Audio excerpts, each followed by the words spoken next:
Mumbai underworld में जब हाजी मस्तान नाम का सूरज ढल रहा था, तब उसी वक्त मुंबई की तंग गलियों में एक पुलिस हेड कांस्टेबल का बेटा तूफान बनकर उभर रहा था। वो इतना बेखौफ और साहसी था कि महज 19 की उम्र में उसने न केवल हाजी मस्तान को लूटने की प्लानिंग की, बल्कि आगे चलकर करीम लाला की पठान गैंग से सीधी टक्कर लेकर मुंबई की सड़कों पर गैंग वॉर की आग भड़का दी। इस गैंग वॉर में करीम लाला की पठान गैंग ने उसके बड़े भाई को भी मार गिराया, लेकिन बड़े भाई की हत्या ने उसे और भी बेरहम बना दिया। इसके बाद उसने पठान गैंग के लोगों को चुन चुन कर मारा, यहाँ तक कि उसने अपने भाई की मौत के बदले में करीम लाला के भाई को भी मौत के घाट उतार दिया। धीरे धीरे उसके चर्चे पूरे अंडरवर्ल्ड में होने लगे और फिर उसने आतंक का ऐसा मंजर कायम किया कि उसके नाम से पूरी मुंबई कांपने लगी। स्मगलिंग, एक्सटॉर्शन, रियल एस्टेट और मैच फिक्सिंग के जरिए उसने करोड़ों कमाए। वो बॉलीवुड की फिल्मों में अपना ब्लैक मनी लगाता और बड़े बड़े प्रोड्यूसर्स और एक्टर्स से हफ्ता भी वसूलता।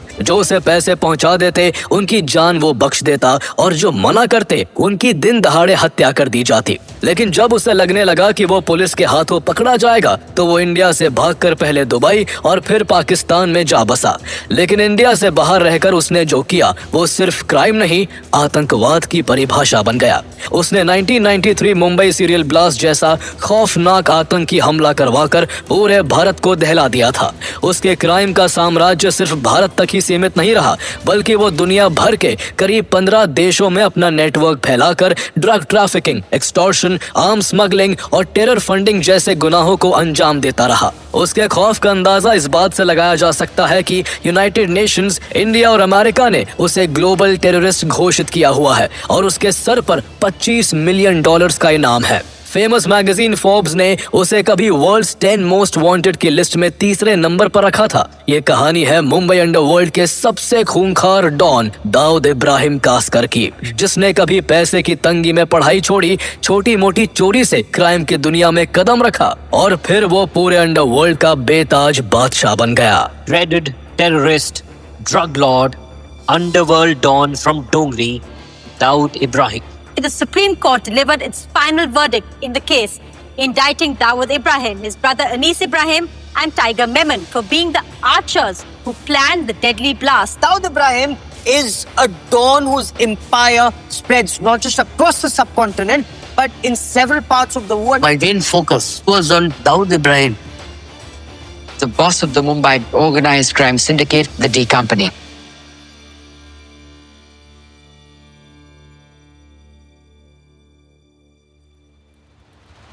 साल 1955 में इब्राहिम कासकर नाम का शख्स, जो पेशे से हेड कांस्टेबल था, एक दिन अपनी पत्नी अमीना बी के साथ निराले शाह बाबा से मिलने जाता है। निराले शाह बाबा ने भविष्यवाणी करते हुए उनसे कहा कि उनके 6 बेटे होंगे और उनमें से उनका दूसरा बेटा आगे चलकर बहुत ही फेमस और पैसे वाला आदमी बनेगा।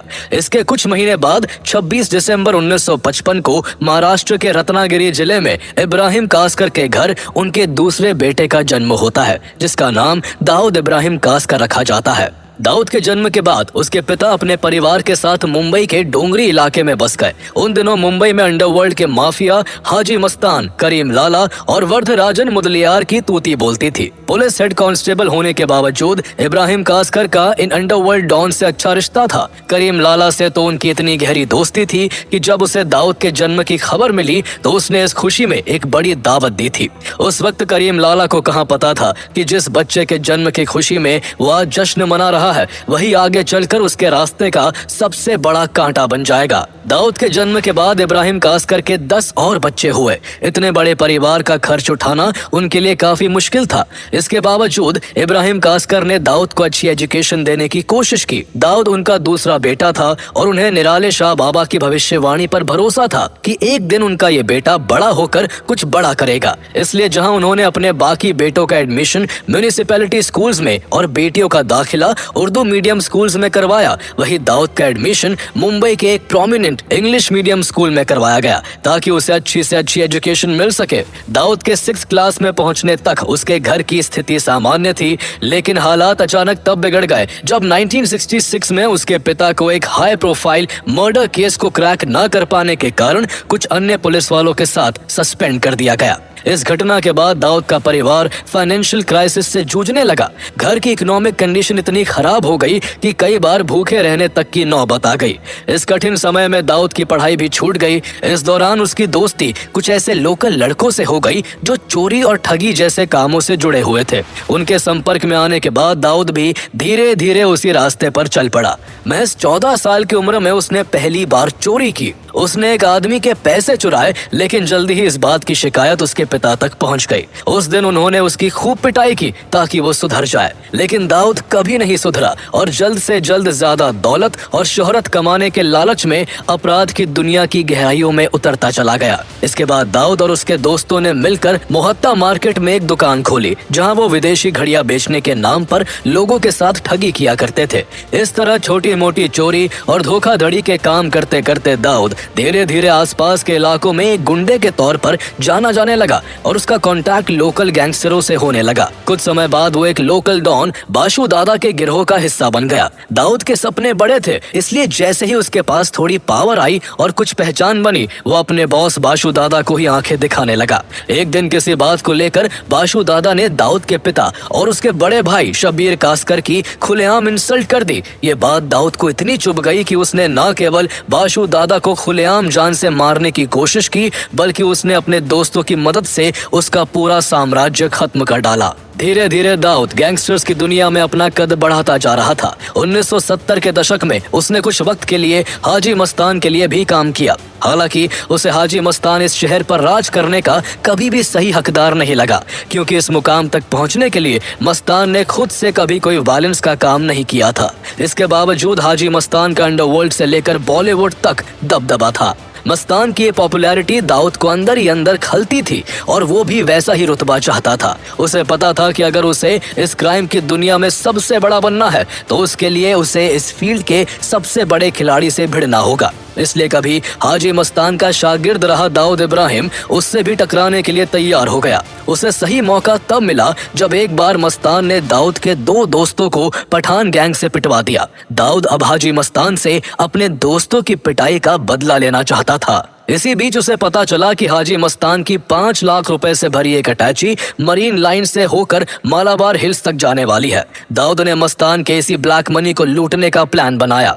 उस वक्त दाऊद की उम्र महज 19 साल की थी, फिर भी वो इतना बेखौफ था कि उसने रास्ते में गाड़ी रोककर उस अटैची को लूट लिया। लेकिन अभी वो इस धंधे में नया था, इसलिए उससे एक गलती हो गई। असल में वो पैसा हाजी मस्तान का नहीं बल्कि मेट्रोपॉलिटन कोऑपरेटिव बैंक का था। बैंक का पैसा लूटकर दाऊद ने पुलिस से सीधी टक्कर ले ली थी। जो पुलिस टीम इस केस की इन्वेस्टिगेशन कर रही थी उसमें उसके पिता इब्राहिम कास्कर भी शामिल थे। इब्राहिम कास्कर को जब पता चला कि इस रॉबरी का मास्टरमाइंड कोई और नहीं बल्कि उनका बेटा है, तो वो दाऊद की पुलिस वाली बेल्ट से पिटाई करते हुए उसे थाने ले गए और बड़े पुलिस अफसरों के सामने अपने बेटे के काले कारनामों के लिए माफी भी मांगी। चूंकि उसके पिता ने खुद उसका सरेंडर करवाया था, इसलिए वो कुछ ही दिनों में छूट गया। इतनी बेइज्जती और पिता की पिटाई के बाद भी दाऊद पर कोई असर नहीं पड़ा और बाहर निकलने के बाद उसने ऐसे ऐसे कारनामे किए कि अंडरवर्ल्ड की दुनिया में उसके नाम का डंका बजने लगा। 1970 के दशक के आखिरी सालों तक दाऊद और उसके भाई शब्बीर ने बाशु दादा के करीबी रहे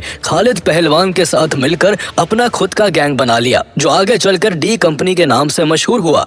इधर हाजी मस्तान अंडरवर्ल्ड छोड़कर पॉलिटिक्स ज्वाइन कर ली थी, जिससे दाऊद को स्मगलिंग, एक्सटॉर्शन, गोल्ड ट्रेड और रियल एस्टेट पर अपनी पकड़ मजबूत करने का मौका मिल गया।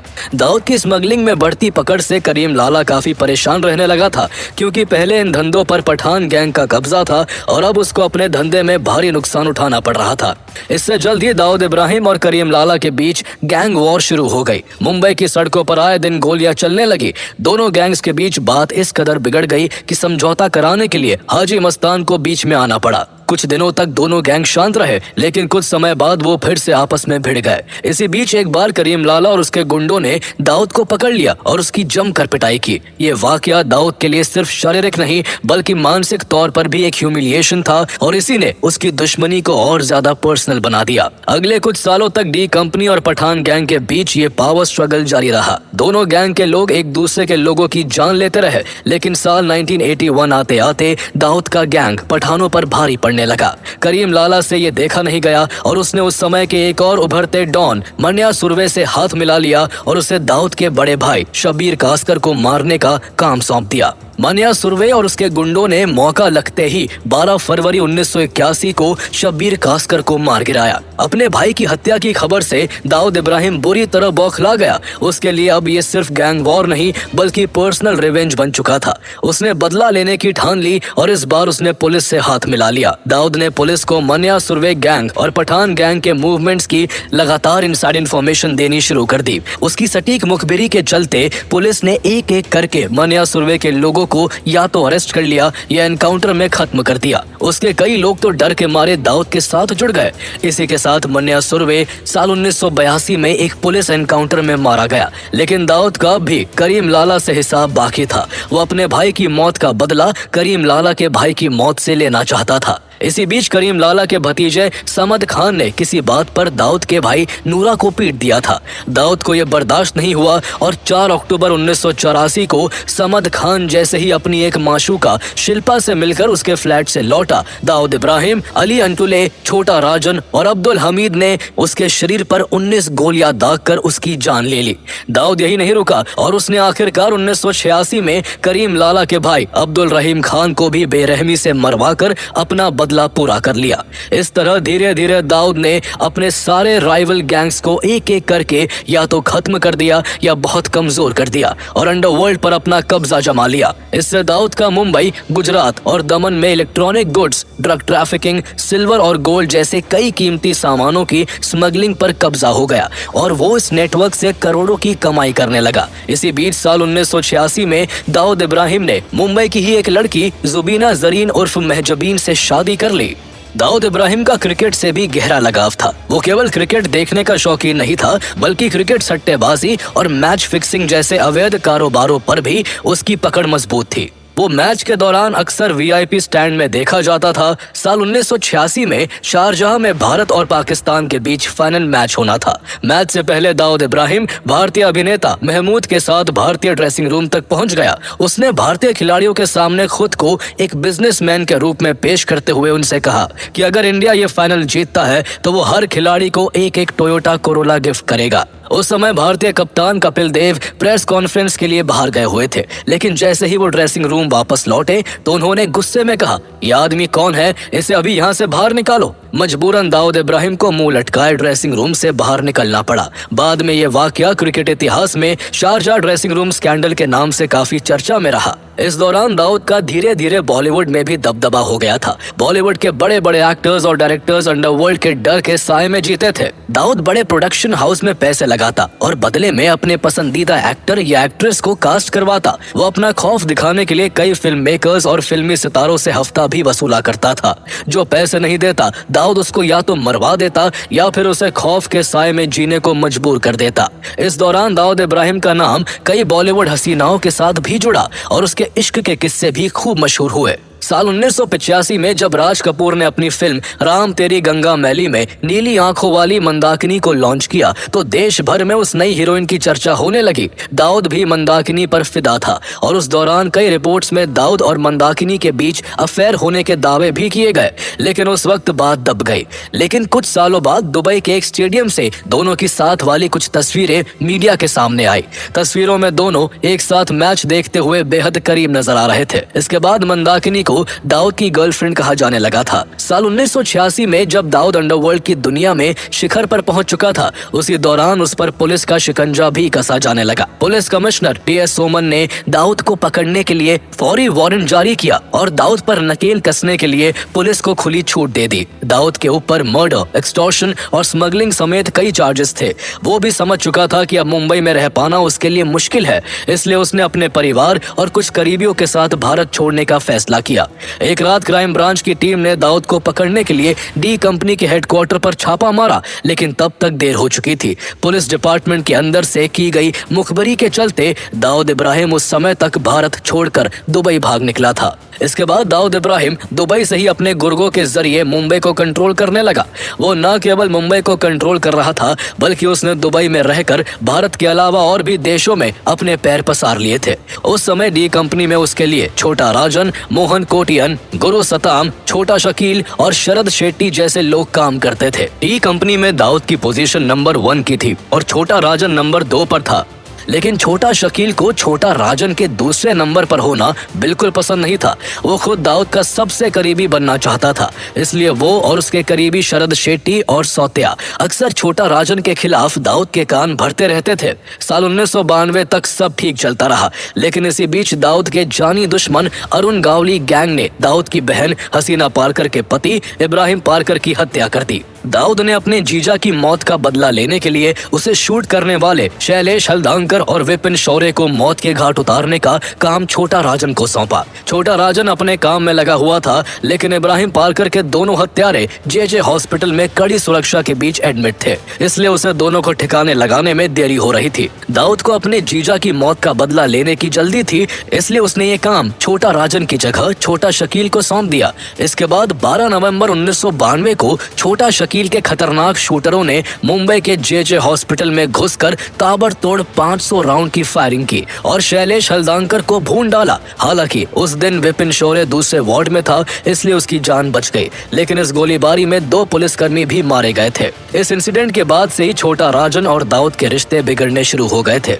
एक दिन दुबई की एक पार्टी में शरद शेट्टी ने दाऊद से कहा, आपके अंडर काम करते हुए छोटा राजन अपनी एक अलग टीम खड़ा करता जा रहा है, कहीं एक दिन ऐसा ना हो कि यही आपके लिए खतरा बन जाए। इसके बाद बात यहाँ तक पहुँच गई कि दाऊद इब्राहिम अपने राइट हैंड छोटा राजन को डी कंपनी की इंपॉर्टेंट प्लानिंग से भी दूर रखने लगा। उसी दौरान 6 दिसंबर 1992 को कार सेवकों की भीड़ ने अयोध्या में स्थित सालों से विवादित रही बाबरी मस्जिद को गिरा दिया। इसके बाद पूरे देश में तनाव और हिंसा का माहौल बन गया।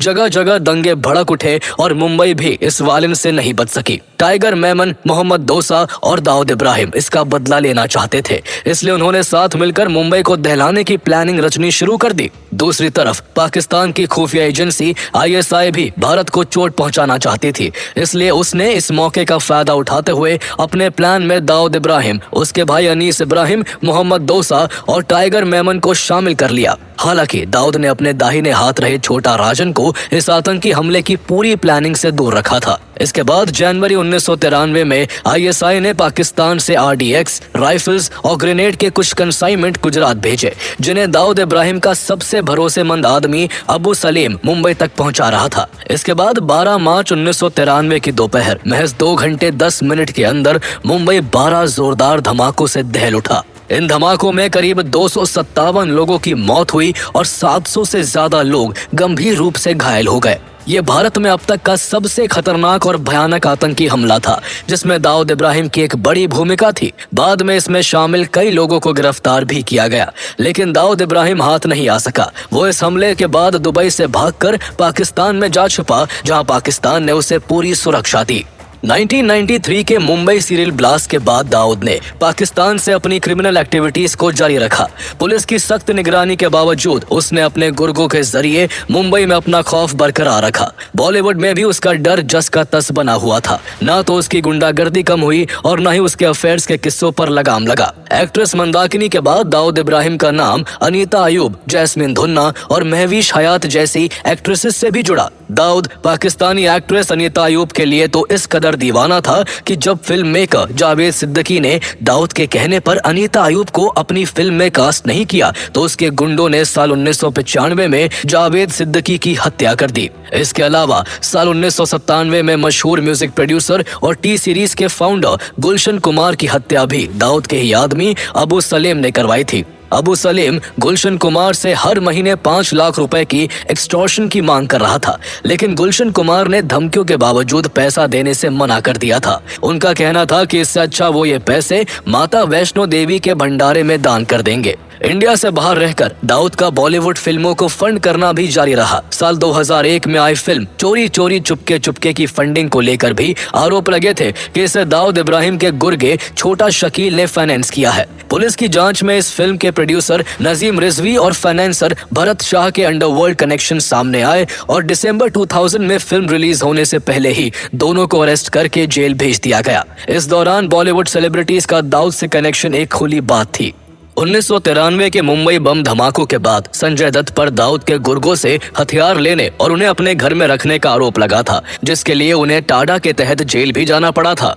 अनिल कपूर भी भारत पाकिस्तान के क्रिकेट मैच के दौरान दाऊद इब्राहिम के साथ देखे गए थे। वहीं सलमान खान को दाऊद के भाई के साथ एक इवेंट में देखा गया था। अभिनेता ऋषि कपूर ने अपनी ऑटोबायोग्राफी में खुलासा किया कि उन्होंने दाऊद से 2 बार मुलाकात की थी। इसके अलावा दाऊद के एक इवेंट में गोविंदा, अनु मलिक, जैकी श्रॉफ, कुमार सानू और रंजीत जैसे कई बॉलीवुड सितारों की मौजूदगी थी। अनु मलिक ने तो दाऊद के लिए एक डेडिकेटेड गाना भी बनाया था। इस बीच दाऊद और उसके राइट हैंड छोटा राजन के बीच दरार बढ़ती जा रही थी। मुंबई सीरियल ब्लास्ट के प्लानिंग से छोटा राजन को दूर रखा गया था, इसलिए वो खुद को ठगा हुआ महसूस कर रहा था। डी कंपनी में अब उससे ऊंचा रुतबा छोटा शकील का हो गया था, इसलिए छोटा राजन ने दाऊद से दोस्ती तोड़ते हुए उसकी गैंग को छोड़ दिया। इसके बाद छोटा राजन और दाऊद एक दूसरे की जान के दुश्मन बन गए। साल 1994 में दाऊद ने छोटा राजन को मारने की प्लानिंग की, लेकिन जब तक दाऊद के आदमी उस तक पहुंच पाते वो दुबई से भाग चुका था। साल 2000 में दाऊद को खबर मिली कि छोटा राजन बैंकॉक में छिपा है। उसे खत्म करने के लिए दाऊद के खासम खास छोटा शकील ने अपने गुर्गो मुन्ना झिंगाड़ा को भेजा।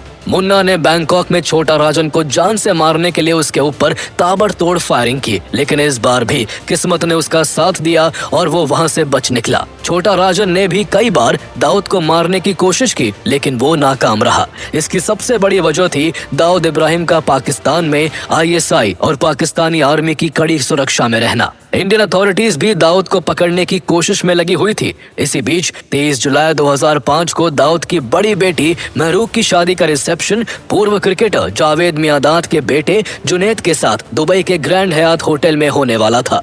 इसी मौके पर भारत ने दाऊद को पकड़ने का एक सीक्रेट प्लान बनाया। इस काम को शांति से निपटाने की जिम्मेदारी IB से रिटायर हो चुके अजीत डोभाल को सौंपी गई। अजीत डोभाल ने इसमें छोटा राजन को भी शामिल किया। छोटा राजन ने दाऊद को ठिकाने लगाने का काम अपने 2 शूटर्स विकी मल्होत्रा और फरीद तनाशा को सौंपा। भारत ने एक सीक्रेट लोकेशन पर अजीत डोभाल की निगरानी में इन दोनों की ट्रेनिंग हुई। सब कुछ प्लान के हिसाब से चल रहा था, लेकिन तभी एक बहुत बड़ी गड़बड़ हो गई। मुंबई पुलिस को किसी तरह ये भनक लग गई कि छोटा राजन के आदमी शहर में है। एक दिन डोभाल मुंबई के एक होटल में बैठकर छोटा राजन गैंग के शूटर्स को मिशन समझा रहे थे कि तभी पुलिस ने उस होटल पर धावा बोल दिया। डोभाल ने पुलिस को समझाने की बहुत कोशिश की कि वो कौन है और किस मिशन पर काम कर रहे हैं, लेकिन मुंबई पुलिस ने उनकी एक नहीं सुनी और तनाशा और मल्होत्रा को अरेस्ट करके ले गई और इस तरह से दाऊद इब्राहिम मारे जाने से बाल बाल बच गया। उन दिनों पुलिस गैंगस्टर्स को पकड़ने के लिए उनके फोन सर्विलेंस पर रखकर उनकी बातें सुना करती थी। साल 1999 में एक दिन मुंबई पुलिस के assistant commissioner of police Ambadas Pote ने एक बेहद चौंकाने वाली फोन रिकॉर्डिंग सुनी। फोन पर अंडरवर्ल्ड डॉन छोटा शकील और मुंबई के एक एडिशनल सेशंस जज के बीच बात हो रही थी। जज डी कंपनी के 2 शूटर्स को जेल से बरी करने के बदले एक चिट फंड कंपनी में फंसे अपने 40 लाख रुपए की उगाही की बात कर रहा था। अंबादास पोटे ने रिकॉर्डिंग क्राइम ब्रांच के चीफ डी शिवानंदन को सौंपी। उन्होंने तुरंत एक्शन लेते हुए उस एडिशनल सेशंस जज को सस्पेंड करवा दिया। उसी सेशंस कोर्ट में उस जज के खिलाफ मुकदमा चला जहां वो बतौर जज काम करते थे, लेकिन जब मुकदमा चला तो कोर्ट ने उस टेप को कानूनी रूप से पुख्ता सबूत मानने से इनकार कर जज को बरी कर दिया। इस तरह जहां एक तरफ मुंबई पुलिस अंडरवर्ल्ड को खत्म करने के काम में लगी थी, तो वहीं दूसरी ओर कुछ करप्ट अफसर और जज अपने निजी स्वार्थ के लिए पुलिस की मेहनत पर पानी फेर रहे थे।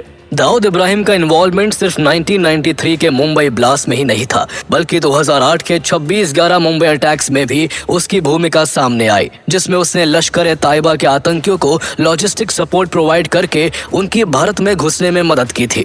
इसके अलावा दाऊद के टेररिस्ट ऑर्गेनाइजेशन अल-कायदा के लीडर ओसामा बिन लादेन और अयमान अल जवाहिरी के साथ भी रिश्ते थे। इस वजह से जहां दाऊद को यूनाइटेड नेशन सिक्योरिटी काउंसिल की IS and Al Qaeda sanctions committee global terrorist घोषित कर चुकी है, तो वही भारत और अमेरिका ने भी दाऊद को ग्लोबल टेररिस्ट डिक्लेयर कर उसके सर पर भारी भरकम इनाम रखा हुआ है।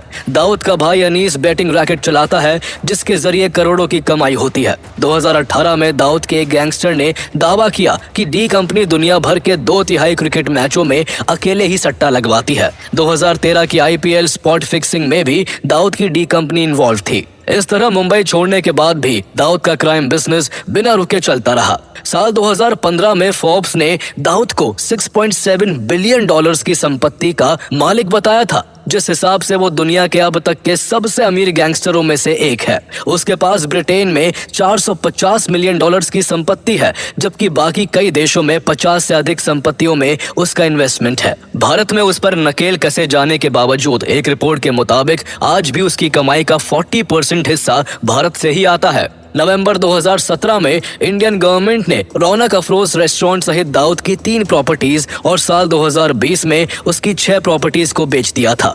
आज दाऊद के पास कुल 14 देशों के पासपोर्ट है और उसने अपनी आतंक की दुकान India, Pakistan, the United kingdom, Germany, Turkey, France, Spain, Morocco, Cyprus, the UAE, south Africa, Sri Lanka, Nepal, Thailand, Malaysia और सिंगापुर तक फैला रखी है। आज दाऊद की डी कंपनी केवल एक अंडरवर्ल्ड गैंग नहीं रही, बल्कि ये एक ट्रांसनेशनल क्रिमिनल ऑर्गेनाइजेशन बन चुकी है, जो अफ्रीकन टेररिस्ट ऑर्गेनाइजेशन बोको हराम को भी आतंक फैलाने के लिए फंड करती है।